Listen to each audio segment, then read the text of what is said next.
திராட்சப்பழத்தோட்ட ஊழியங்கள் கர்த்தரருளின ஊழியங்கள் திராட்சப்பழத்தோட்ட ஊழியங்கள் கர்த்தரருளின ஊழியங்கள் அவரில் நிலைத்திருந்து கனி கொடுப்போம் கர்த்தர் வாய்க்க செய்வார் அவரில் நிலைத்திருந்து கனி கொடுப்போம் கர்த்தர் வாய்க்க செய்வார் துதி உமக்கே துதி உமக்கே துதி உமக்கே என்றுமே என்றும் துதி உமக்கே துதி உமக்கே துதி உமக்கே என்றுமே என்றும் துதி உமக்கே என்றுமே என்றும் துதி உமக்கே என்றுமே. சிறியவனை பொழுதிலிருந்தும் எளியவனை குப்பையிலிருந்தும் எடுத்து உயர்த்தி ராஜாக்களோடும் பிரபுக்களோடும் வந்திருக்கச் செய்கிற அருமை ஆண்டவர் இயேசு கிறிஸ்துவின் இனிதான நாமத்தினாலே இந்த சத்தத்தை கேட்கின்ற அனைத்து தேவனுடைய பிள்ளைகளுக்கும் என்னுடைய அன்பான வாழ்த்துகள். நீங்கள் கோடா கோடியை பெருகுவீர்களாக, உங்களுடைய பிள்ளைகள் கோடா கோடியை பெருகுவார்களாக என்று வாழ்த்துகிறேன், ஆசீர்வதிக்கின்றேன். பிரித்துக்குரியவர்கள் எப்படி இருக்கிறீங்க? நல்லா இருக்கீங்களா? கிறிஸ்மஸ்லாம் நல்லா கொண்டாடினீங்களா? நான் உங்களுக்கு கொடுத்த கிறிஸ்மஸ் செய்தி பிரயோஜனமாக இருந்ததா? அதை கேட்ட பிறகு நீங்கள் அதை குறித்து தியானித்தீர்களா என்றெல்லாம் உங்களிடத்தில் பேசுவதற்கு எனக்கு அதிக ஆசையாக இருக்கிறது. நீங்கள் நேரம் கிடைக்கும் பொழுதெல்லாம் என்னை தொலைபேசியிலே அழைத்து உங்களுடைய செய்திகள் பிரயோஜனமாக இருக்கிறது ஐயா, நாங்கள் குடும்பமாக தினந்தோறும் அதை பார்க்கிறோம், அதை கேட்டுவிட்டு தான் நாளை ஆரம்பிப்போம் என்றெல்லாம் சொல்கிற பொழுது மிகவும் சந்தோஷமாக இருக்கிறது. இந்த நாட்களில் அநேகர் நம்முடைய தொலைக்காட்சி நிகழ்ச்சிகளை பார்த்து ஆசீர்வதிக்கப்பட்டு அடைக்கலான் குருவி இல்லத்திற்கு நீங்கள் முடிந்த அளவு காணிக்கைகளை கொடுத்தீர்கள். உங்களுக்கு ஆண்டவராகிய இயேசு கிறிஸ்துவின் நாமத்தினாலே நன்றிகளையும் வாழ்த்துகளையும் தெரிவித்துக் கொள்கிறேன். குறித்துக்குரியவர்களே, ஆண்டவருடைய ஊழியக்காரர்கள் என்பவர்கள் அவர்கள் வானத்தை நோக்கி பார்த்து பிழைப்பவர்கள். எல்லா தேவைகளுக்காகவும் வானத்தை நோக்கியே பார்க்க வேண்டும். வானத்தில் இருக்கும் ஆண்டவரை நோக்கி பார்த்து பிழைக்க வேண்டும். நம்முடைய அடைக்கலான் குருவி இல்லமும் கூட அப்படித்தான் வானத்தை பார்த்துதான் உங்கள் மூலமாக ஜனங்களை, உங்களை போன்ற ஜனங்களை ஆண்டரை எழுப்பித்தான் இந்த அளவிற்கு இந்த அடைக்கலான் குருவி இல்லம் எழும்பியிருக்கின்றது. நான் அவசரமான அழைப்பை விடுவிக்கின்றேன்.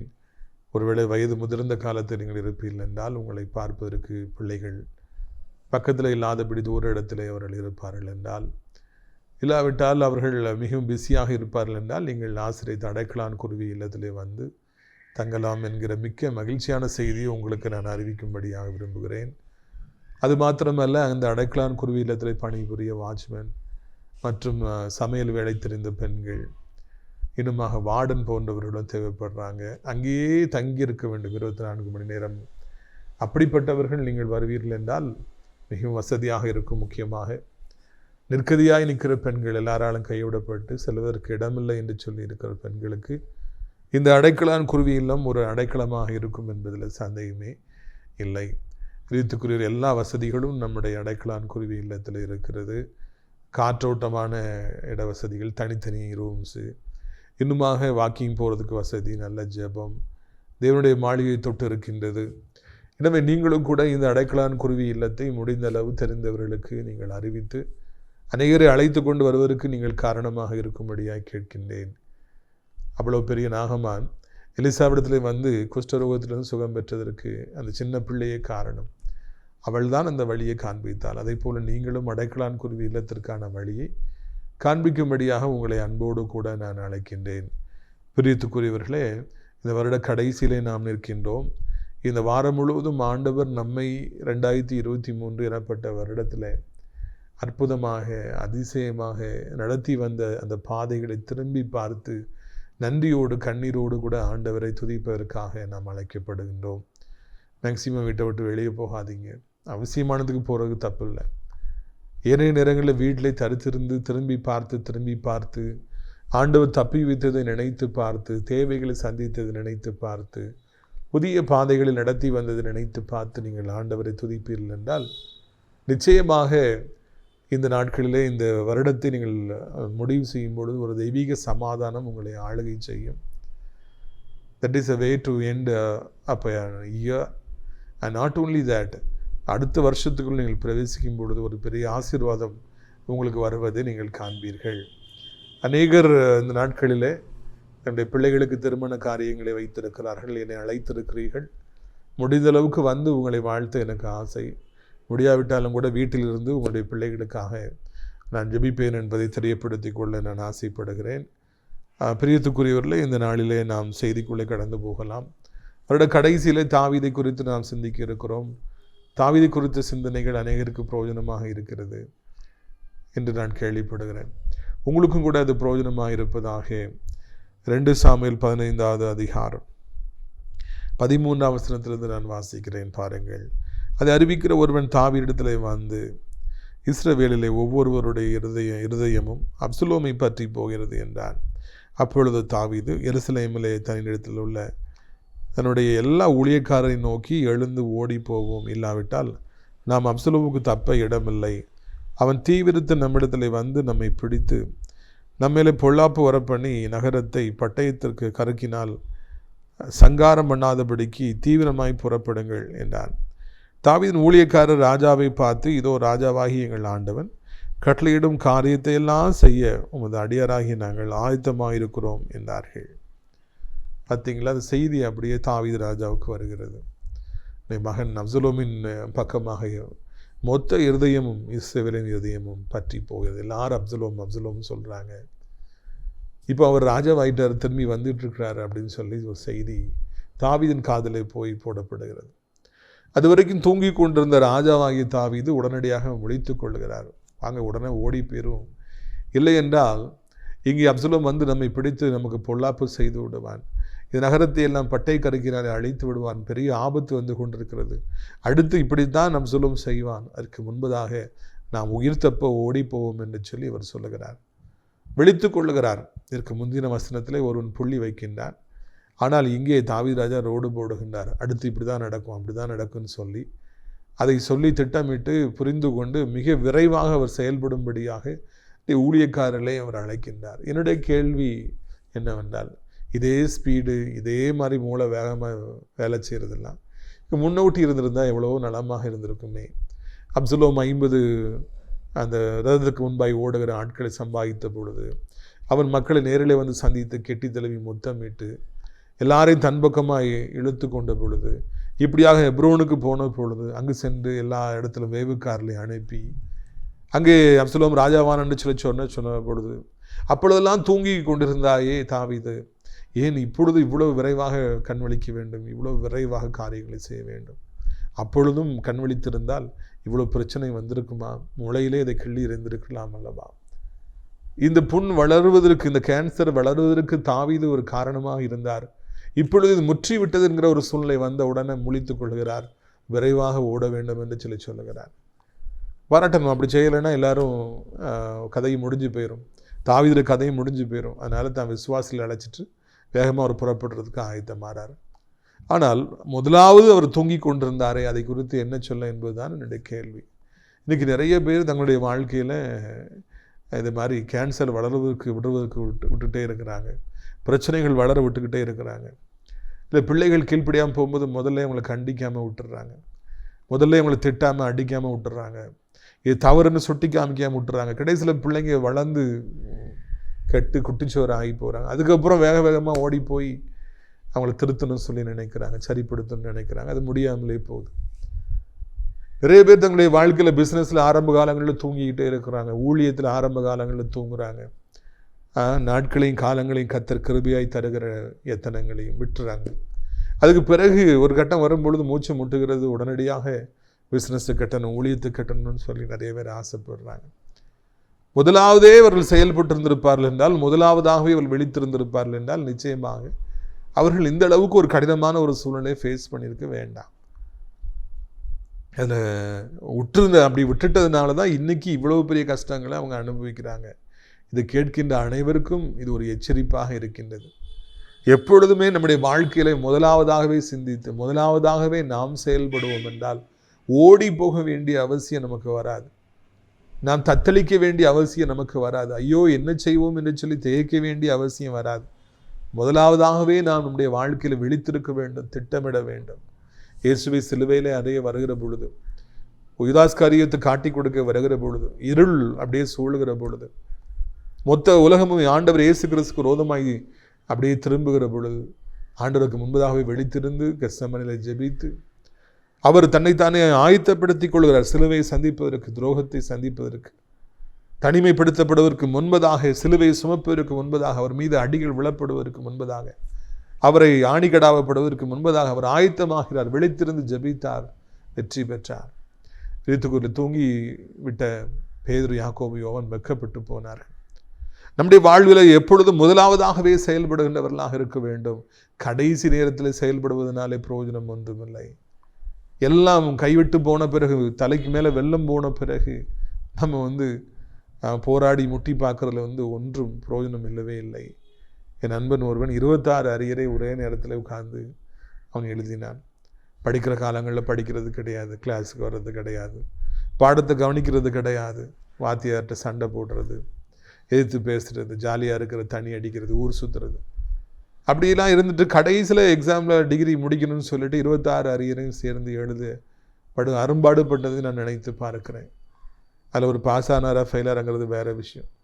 என்னுடைய பாயிண்ட் என்னென்னா, ஏன் இந்த ஒரு அவல நிலை? 26 பேப்பரை ஒரே நேரத்தில் எழுதுகிற அளவுக்கு எது கஷ்டத்தை கொண்டு வரணும்?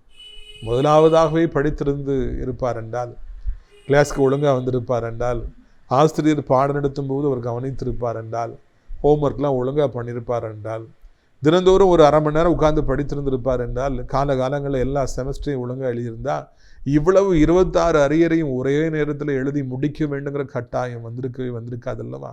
இந்த சுமை தேவையில்லை அல்லவா? சில நேரங்களிலே சில பிரச்சனைகள் கடவுளாலே நமக்கு கொடுக்கப்படுகிறது, அனுமதிக்கப்படுகின்றது. நாம் நல்வழிப்பட வேண்டும் என்பதற்காக, நாம் தூய்மைப்பட வேண்டும் என்பதற்காக, தகுதிப்பட வேண்டும் என்பதற்காக ஆண்டவர் அநேக பாடுகளை நமக்கு நியமிக்கின்றார். ஆனால் இன்னும் அநேக பாடுகள் ஆண்டவராலே நமக்கு அனுமதிக்கப்படுகிறது அல்ல. நாமே அநேக பாடுகளை நம்முடைய வாழ்விலே நம்பக்கமாக இழுத்து கொள்கிறவர்களாக இருக்கிறோம்.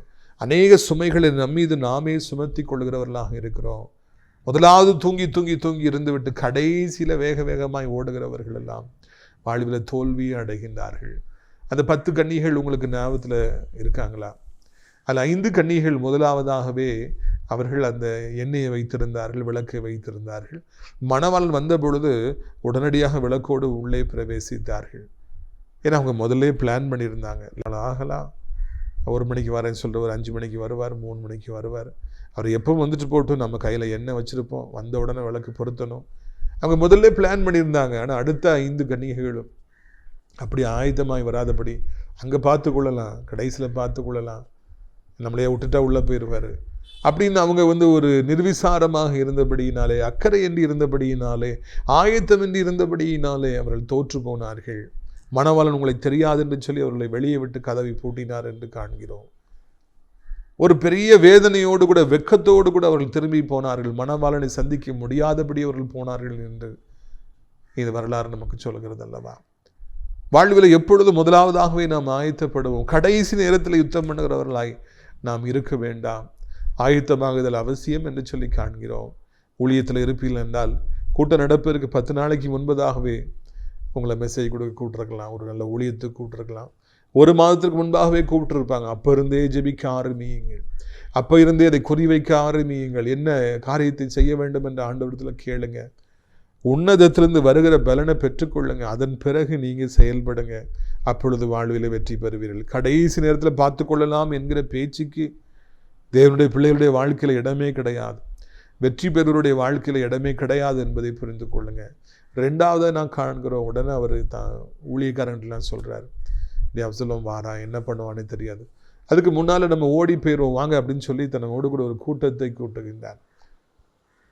இதை நான் மிகவும் அதிகமாக பாராட்டுகின்றேன். இதில் நான் ரொம்ப இம்ப்ரெஸ் ஆகிறேன். தாவீது மூளை அவருக்கு வேலை செஞ்சால் எவ்வளோ ஃபாஸ்ட்டாக வேலை செய்யுங்கிறது அங்கே நான் காண்கிறோம்.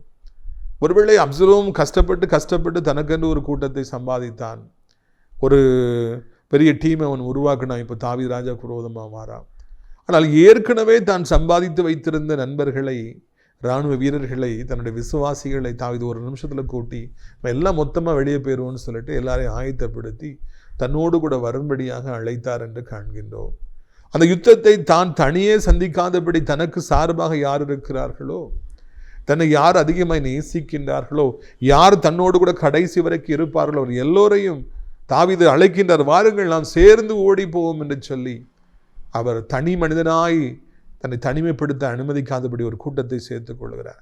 நீ மட்டும்தானா கூட்டத்தை சேர்ப்பாய்? அப்சலோம் என் மகனே, உனக்கு மாத்திரம்தான் ஆட்கள் இருக்காங்களா? எனக்கும் ஆட்கள் இருக்கிறாங்க என்று சொல்லி இத்தனை வருடமாக தன்னோடு கூட யார் இருந்தார்களோ அவர்களை எல்லாம் அங்கே அப்சலோம் போல தாவீது ஒரு கூட்டத்தை கூட்டிக் கொண்டு அவர்களோடு கூட செல்ல ஆயத்தப்படுவதை காண்கிறோம். பிரியத்துக்குரியவர்களே, இதை நான் அதிகமாக சிந்தித்து பார்க்கின்றேன். தாவீது ராஜா நமக்கு ஒரு முன்மாதிரியாக இருக்கின்றார். தாவீது ராஜா தனக்கு ஒரு டீம் தேவை என்பதை அவர் உணர்ந்திருந்தார். அப்சலோமோடு கூட சண்டை போடனா ஒரு டீம் வேணும், அப்போ நான் ஒரு டீமை எனக்கு கூட இருக்கிறவங்களை நான் பயன்படுத்தி கொள்வேன் என்று சொல்லி பயன்படுத்தினார் என்று சொல்லி காண்கிறோம். நிறைய பேர் தங்களுடைய வாழ்க்கையில் நகை பண்ணுவாங்க. அவங்க 100 கணக்கில் நகை பவுன் கணக்கில் வச்சுருப்பாங்க. ஆனால் அது பீரோக்குள்ளே வச்சுருப்பாங்க, யூஸ் பண்ணவே மாட்டாங்க. நிறைய பேர் எவ்வளவோ லட்சம் கோடி காசுகளை வச்சுருப்பாங்க, ஆனால் ₹1 கூட செலவழிக்கவே மாட்டாங்க. அதை அப்படியே வச்சுட்டு அவங்க செத்து போயிடுவாங்க. ஒரு சமயம் பேப்பரில் நான் வாசித்தேன், ஒரு கோயில் வாசலில் உட்கார்ந்து ஒரு பிச்சைக்காரர் பிச்சை எடுத்துக்கொண்டே இருப்பாராம். வருவோர் போவரெல்லாம் பார்த்து கை நீட்டி கேட்டு, ஐயா பிச்சை போடுங்கள், அம்மா பிச்சை போடுங்கள் என்று கேட்டு பல வருடமாக அவர் பிச்சை எடுத்து வாழ்வார். தனக்கு வருகிற பணத்தை எல்லாம் சேர்த்து வைத்துக் கொள்வார், கொஞ்சோல சாப்பிடுவார். சாப்பிடாம அப்படி நோஞ்சான் மாதிரி இருப்பார். ஒரு நாள் திடீரென்று அவர் மரித்து போனார். அந்த கோயில் வாசல்லே மரித்து போனார். பஞ்சாயத்து போர்டிலேருந்து அவரை அடக்கம் பண்ண வந்தாங்க. அப்போ ஒரு உடைமைகள்லாம் செக் பண்ணாங்க, என்னெல்லாம் வச்சுருக்காருன்னு பார்த்தா கட்டுக்கட்டாக ரூபாய் நோட்டுகள் 14 லட்சம் ரூபாய் அங்கே இருந்ததான். 14 லட்சம் ரூபாய்களை சேர்த்து வைத்து அதை ஒன்றும் செய்யாதபடி அந்த பிச்சைக்காரன் அப்படியே செத்து போனார். எனக்கு அதை வாசித்த பொழுது பரிதாபமாக இருந்தது. எவ்வளோ கஷ்டப்பட்டு பிச்சை எடுத்து அந்த 14 லட்சம் ரூபாய் அவர் சேர்த்திருப்பார். ஆனால் பாருங்கள், அதை அவர் அனுபவிக்கவே இல்லை, அப்படியே வைத்து விட்டு செத்து போனார்.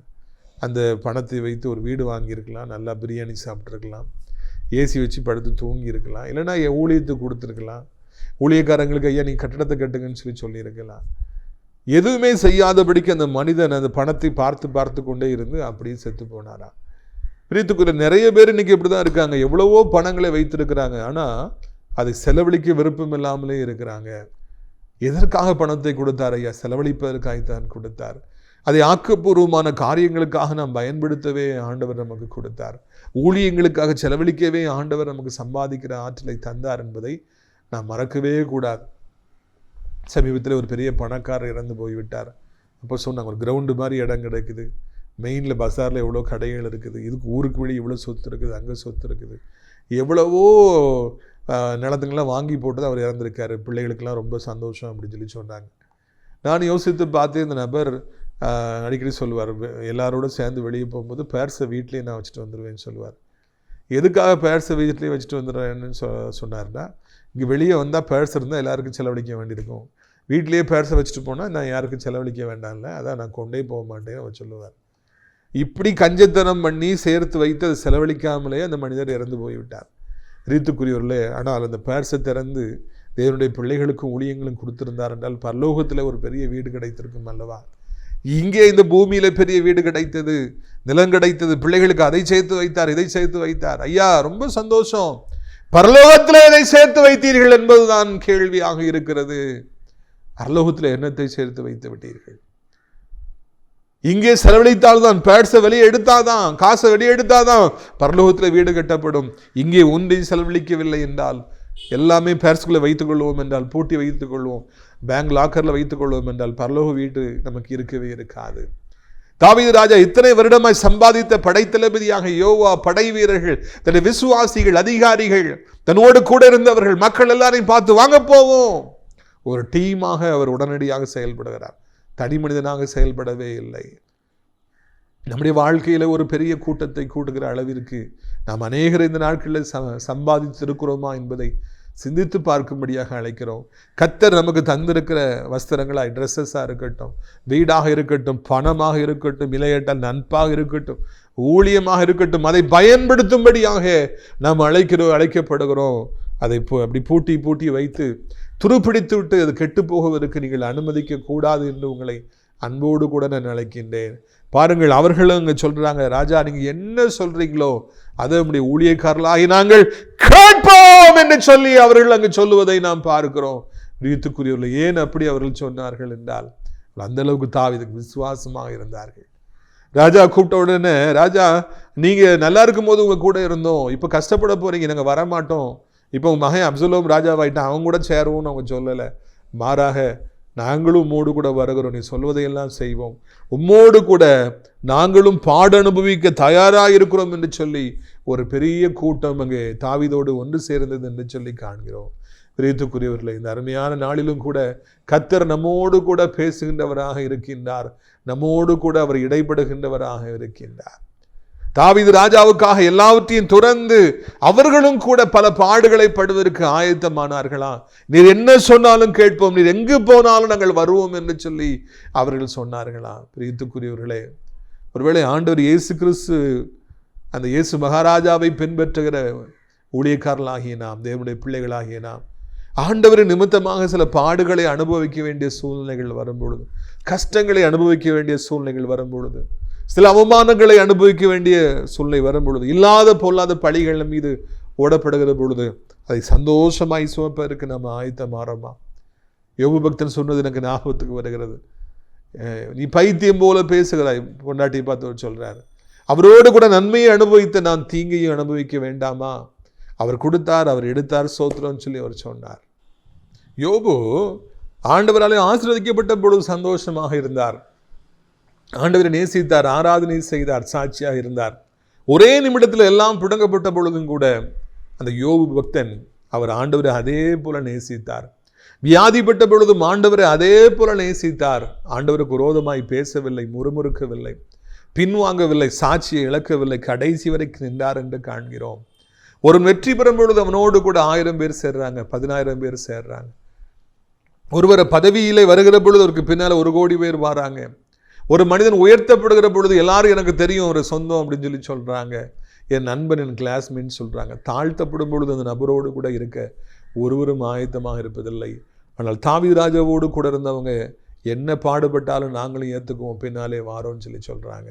பிரியத்துக்குரியவர்களே, நம்முடைய வாழ்க்கையிலும் கூட ஆண்டவருக்கு பின் செல்கிற பிள்ளைகளாகிய நாம் என்ன பாடுகளை அனுபவித்தாலும், என்ன கஷ்டங்களை அனுபவித்தாலும், கிறிஸ்துவை நிமித்தமாக, இந்த ஊழியத்துக்கு வந்தது நிமித்தமாக, ஆண்டவருக்கு பின் சென்றது நிமித்தமாக எத்தனை பாடுகள், எத்தனை உபத்திரவங்கள் வந்தாலும் அதை மனப்பூர்வமாக ஏற்றுக்கொள்வதற்காக நாம் அழைக்கப்படுகிறோம். அந்த பக்குவம் உங்களுக்கு இருக்கிறதா? ஆண்டவர் நமக்காக சிலுவை ஏற்றுக்கொண்டாரே, நமக்காக ஆணிக்கடாவப்பட்டாரே, நமக்காக தன் ஜீவனையை கொடுத்தாரே. நாம ஏன் ஆண்டவருக்காக சில பாடுகளை பருவதற்கு நம்மை ஒப்பு கொடுக்க கூடாது என்று சொல்லி உங்களை அன்போடு கூட நான் கேட்டுக்கொள்கிறேன்.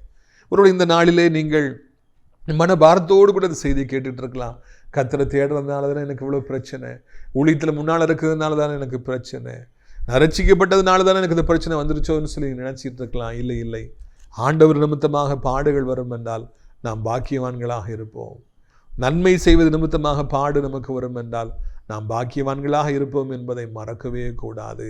ஆண்டவர் நிமித்தமாக பாடுகளை அனுபவிக்கிறவர்கள் பாக்கியவான்கள். ஆண்டவரை காடானாலும் மேடானாலும் உமக்கு நான் பின் செல்வேன் என்று சொல்லி சொல்லுகிறவர்கள் பாக்கியவான்கள் என்பதை இந்த நாளிலே உங்களுக்கு நான் தெரியப்படுத்திக் கொள்ள விரும்புகிறேன். நாமும் கூட நம்முடைய வாழ்க்கையில எப்பொழுதும் ஆண்டவருக்கு பின் செல்கிறவர்களாக நாம் இருக்க வேண்டும். ஆண்டவரை எப்பொழுதும் நாம் நம்முடைய வாழ்க்கையிலே நான் நேசிக்க வேண்டும். ஆண்டவரை ஒருபொழுதும் நான் விட்டு கொடுக்க கூடாது என்று சொல்லி உங்களை அன்போடு கூட நான் கேட்டுக்கொள்கிறேன். இறுதியாக ஒரே ஒரு வசனத்தை நான் வாசித்து நான் நிறைவு செய்ய விரும்புகிறேன். 2 சாமுவேல் 15வது அதிகாரம் 16வது வசனம் பாருங்கள். அப்படியே ராஜாவும் அவனுடைய வீட்டார் எல்லாரும் கால்நடையை புறப்பட்டார்கள். வீட்டை காக்க ராஜா மறுமனை ஆட்டிகளாகிய 10 ஸ்திரீகளை பின் வைத்தான். பார்த்தீங்களா, எல்லாரும் உடனே புறப்பட்டுறாங்க. They don't waste time. முந்தி தான் காலத்தை வீணடிச்சாங்க, இப்போ வேஸ்ட் பண்ணலை. உடனே அங்கேருந்து கிளம்பிடுறாங்க.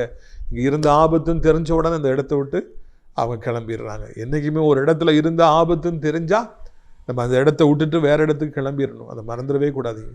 அது அரண்மனையாக இருந்தாலும் சரி, எல்லா வசதிகளும் இருந்தாலும் சரி, இங்கே இருந்த ஆபத்து அப்படின்னா நம்ம அந்த இடத்தை விட்டு விட்டு உடனடியாக வேறு இடத்துக்கு போயிடணும். ஒரு அன்பனோடு கூட இருந்தால் எல்லா வசதிகளும் இருக்கலாம், பெரிய பணக்காரனாக இருக்கலாம், ஆனால் கிறிஸ்துவுக்குள்ளாக நிற்க முடியாத பாவங்க இருக்குன்னா அந்த இடத்தை விட்டு விட்டு, அந்த நண்பனை விட்டு விட்டு உடனடியாக நாம் புறப்பட வேண்டியது அவசியமாக இருக்கிறது என்பதை தாவீதின் மூலமாக தெரிந்து கொள்கிறோம். அது அரண்மனை தான், எல்லா வசதியும் இருக்குதான். ஆனால் இங்கே இருந்தால் இனி என் உயிருக்கு அங்கே கேரண்டி கிடையாது என்று அவர் தெரிந்து கொண்டபடியினாலே உடனடியாக அவர் அங்கிருந்து புறப்படுகிறார். எல்லாரும் புறப்படுறாங்க. ஆனாலும் கூட பாருங்கள், ராஜாவை பாருங்கள், தன் மறுமணியாட்டிகள் 10 பேரை அந்த வீட்டை பாதுகாக்கும்படியாக, அரண்மனையை பாதுகாக்கும்படியாக வைத்துட்டு போனார் அப்படி என்று நான் வாசிக்கிறோம். அப்படி என்றால் என்ன அர்த்தம்? நம்ம இனி எப்போ வரோன்னு சொல்லி தெரியாது, ஆனால் அந்த வீடை பார்க்கணும் இல்லையா அப்படின்னு சொல்லிட்டு அந்த வீடை பாதுகாப்பதற்காக, அரண்மனையை பாதுகாப்பதற்காக 10 மறுமனையாட்டிகளை அங்கே விட்டுட்டே போகிறார். நீங்கள் லைட்டு போடுங்க, லைட் ஆஃப் பண்ணுங்க, வீடை பெருக்குங்க, சுத்தமாக வச்சுக்கிடுங்க, யார் வராங்கன்னு பாருங்கள், ஏதாவது செய்யுங்க என்று சொல்லி அந்த 10 பேர்களுக்கும் ஒரு பொறுப்பை கொடுத்து இந்த வீட்டை காப்பதற்காக வைத்து விட்டு போனார் என்று சொல்லி காண்கிறோம். பிரியத்துக்குரியவர்களே, ஒரு சிலருக்கு வீட்டை காக்க வேண்டிய பொறுப்பு இருக்கிறது. ஒரு சிலருக்கு காட்டுக்குள்ளே ஓடி போக வேண்டிய அவசியம் இருக்கிறது. நம்முடைய வாழ்வில் வீட்டை காப்பதற்கு என்று சொல்லி நிச்சயமாக ஆட்கள் தேவை என்பதை மறந்து விடாதிருங்கள். நீங்கள் வெளியே போகலாம், நீங்கள் பிஸ்னஸ் பண்ணலாம், நீங்கள் ஊழியம் செய்யலாம், பல காரியங்களை செய்யலாம். வீட்டை காப்பதற்கு நிச்சயமாக பெண்கள் தேவை என்பதை மறந்து விடாதிருங்கள். தண்ணி எடுப்பதற்கு, சாப்பாடு பொங்குவதற்கு, வீட்டை சுத்தமாக வைத்திருப்பது, லைட்டை போடுறதுக்கு, லைட்டை ஆஃப் பண்ணுறதுக்கு, எல்லாவற்றுக்கும் பெண்கள் தேவை என்பதை மறந்து விடாதிருங்கள். பிரியத்துக்குரியவர்களே, அந்த 10 மறுமனையாட்டிகள் வரலாற்றில் இடம் பெற்றார்கள். ஏன் தெரியுமா? அவர்களுக்கு அங்கு அரண்மனைங்கிற சுகபோகம் தான் இருக்கிறது என்று தவறாக நான் நினைத்து விடக்கூடாது. அந்த வீட்டை காப்பாற்ற வேண்டிய பொறுப்பு, சுத்தமாக வைத்திருக்க வேண்டிய பொறுப்பு, விளக்கு பொருத்த வேண்டிய பொறுப்பு என்று நிறைய பொறுப்புகளை கொடுத்து வச்சுட்டு போனார் என்று சொல்லி இந்த இடத்துல நாம் அறிய வருகிறோம். பிரியத்துக்குரியவர்களே, இந்த நாளில் நாம் கேட்ட செய்தி நம்மை அதிகமாக சிந்திக்க வைக்கிறது என்பதில் சந்தேகமில்லை. எப்போவுமே தூங்கிட்டு இருந்த தாவீது இப்போ முழிச்சு வேகமாக செயல்பட்டார். முதலே செயல்பட்டிருந்தால் இதெல்லாம் தேவையா என்பது ஃபஸ்ட்டு பாயிண்ட். 2வது பாயிண்ட், அவர் தனிமையில் அவர் அங்கே செயல்படலை, தான் கூட ஒரு டீம் வச்சுக்கிறார். அப்சலோம் பெரிய டீமாக இருக்கலாம், ஆனால் என் டீம் சின்ன டீமாக இருந்தாலும் பரவாயில்ல, எனக்குன்னு ஒரு டீம் இருக்குன்னு அவர் சேர்த்துக்கொள்கிறார். 3வதாக நான் காண்கிறோம் பிரியத்துக்குரியவர்களே, அது அரண்மனையாக இருந்தால் கூட அங்கே இருந்த ஆபத்துன்னு தெரிஞ்சவன அவர் அதை விட்டு வெளியேற அவர் ஆயத்தமானார். அவருடைய வாழ்க்கையிலும் கூட இந்த செய்திகள் எல்லாம் நம்மை வாழ வைக்கின்றவைகளாக, சிந்திக்க வைக்கின்றவைகளாக, வாழ்வு தரும் வார்த்தைகளாக இருக்கட்டும் என்று சொல்லி வாழ்த்துகிறேன். பிரியத்துக்குரியவர்களே, அடுத்து என்ன நடந்தது என்பதை வருகிற நாட்களில் நான் சிந்திப்போம். இப்பொழுது கூட உங்களுடைய ஆசீர்வாதத்திற்காக நான் ஜெபிக்கும்படியாக விரும்புகிறேன். நீங்களும் சேர்ந்து ஜெபிப்பீர்களா? கண்களை மூடுவோமா? அப்பா பிதாவே, இந்த நாளுக்காக நன்றி செலுத்துகிறோம், சோத்திரம் செலுத்துகிறோம் ஐயா. இந்த நாள் ஒரு நல்ல நாள், இந்த நாள் ஒரு ஆசீர்வாதத்தினால். வருட கடைசியில் நாங்கள் நிற்கிறோம் ஐயா. நாங்கள் செய்த தவறுகளை எல்லாம் திரும்பி பார்க்கிறோம். முதல்ல தூங்கி கொண்டே இருந்து எல்லாவற்றையும் விட்டு விட்டு முற்றி போன பிறகு நாங்கள் எப்போவுமே செயல்படுறவங்களா இருக்கிறோம். வேகமாக செயல்படுறதா இருக்கிறோம் ஐயா. முதல்லையே செயல்பட்டிருந்தால் இதெல்லாம் எங்களுக்கு அவசியமா என்பது தான் கேள்வி அப்பா. இப்பொழுது கூட தகப்பனே, இந்த சத்தத்தை கேட்குற பிள்ளைகள் என்ன நிலைமையில் இருந்தாலும் கர்த்தாவே அவர்களுக்கு நீங்கள் உதவி செய்யுங்க. ஆண்டவரே, நீங்கள் அவர்களை பலப்படுத்துங்க. ஆண்டவரே, அவர்களை ஸ்திரப்படுத்துங்க. வானத்தையும் பூமியும் படைத்த கர்த்தாவே, இந்த நாளிலும் கூட ஆண்டவரே, நீங்கள் அரண்மனையில் இருந்தால் கூட நீ புறப்பட்டு போனால் நாங்கள் புறப்பட்டு போகணும். எவ்வளோ பெரிய ஃப்ரெண்டு, எவ்வளோ பெரிய ஒரு நல்ல ஆள் கூட இருந்தால் எவ்வளோ பெனிஃபிட் கிடைக்குன்னா கூட நீங்கள் இருந்து புறப்பட்டு போயிடணும். இந்த வீட்டை விட்டு நீ போயிரு. ஆபிரகாமுக்கு நீங்கள் சொன்னீங்க, உன் சொந்த ஊரை விட்டு போ. ஒவ்வொருவருக்கும் ஒரு இடத்த வைத்திருப்பீங்கப்பா. அந்த இடத்தை நோக்கி நாங்கள் போக எங்களை ஒப்பு கொடுக்குறோம். தகப்பன், இந்த நாளில் செய்தியை கேட்பது பெரிய காரியம் அல்ல. அதை அபியாசப்படுத்த அதன்படி வாழ எங்களுக்கு நீர் உதவி செய்ய வேண்டும் என்று சொல்லி கெஞ்சுகிறோம்.